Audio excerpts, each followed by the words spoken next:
This is a very rare opportunity. I'm here with the brand new W09 2018 Mercedes Formula One car. But the rare thing is I'm here with last year's as well. Very unusual to find two in the same place, but it gives me an opportunity to compare the two cars together to show some of the things we've put onto the new car. Now, it's completely impossible to do justice to the work of well over 1,000 people who've been on this project for over a year. Completely impossible to do justice to that in just a few minutes, but I can show you a couple of the major things. The biggest thing by far that you're going to notice when you look at the new car are things that are made obvious by regulatory change. So the biggest one, the one that strikes you as soon as you see the car, is the halo. This is a new rule for 2018, a new piece of equipment that goes on the car aimed at protecting the driver's head, protecting his head from incidents such as a tyre coming loose from another car and hitting the cockpit area at speed, something which would be a fatal event. So very important for the driver's safety and a new feature for this year.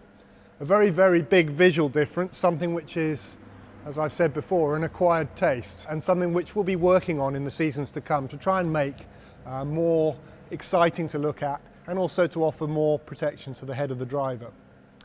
The next regulatory change is actually not an addition, it's an absence, and probably easier to see by looking at last year's car. You can see on last year's car this very prominent engine cover fin and the T-wings. Not the nicest looking things, and something which was there almost as a regulatory accident. So for this year, we tried to change the rules to get rid of those features, and you can see the result. A much reduced fin on the back of the engine cover here, and no T-wing, no big T-wing. So that's the other big visual change. After that, we're getting into the sort of changes that we as a team have made to try and make our car the quickest out there, to try and make our car competitive. Now, the biggest one of those is down here in the side pod. We've done an awful lot of work down there to try and make that car really slender. And if you compare it to this car, you can just see the difference. You can see that the bodywork bulges out around about where the engine and exhaust pack is. On the new car, this is a much more slender thing. It doesn't look like much of a difference, but actually when you add it all up, that is something like 1/4 of a second just there. And it doesn't look like much of a difference, but it was actually a huge amount of work. A lot of hair got lost in that project. But the end result is something which is pretty to look at, but much more importantly is an awful lot quicker. After that, you start to get into things that are much more subtle, and you need to be something of a petrol head or an anorak to really notice. But if the sharp-eyed ones amongst you will probably notice that this front suspension looks quite a lot different to last year's.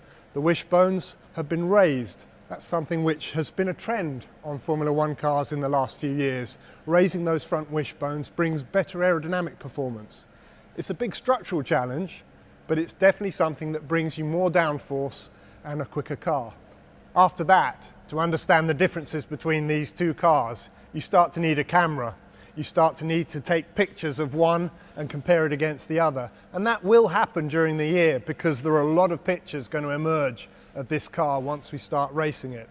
And it's the sort of thing that people like to do, to compare these shots in detail and point out all the little surfaces that we've changed. Because across the entire car, across every part of its surface, we've made it new. We found different ways of doing it, found improved ways of getting downforce and performance into the car. Each one of them is small in isolation, but they add up in their totality to something that is enormous. Last year's car was the quickest one out there. It won more races than any other, and it was, of course, the championship winner. But last year's car would be utterly hopeless. It would be blown away by this one, because of all that work by all those people over an entire year, making modifications at every level, all of them small, but all of them accumulating to a huge end result and a car that is just much faster.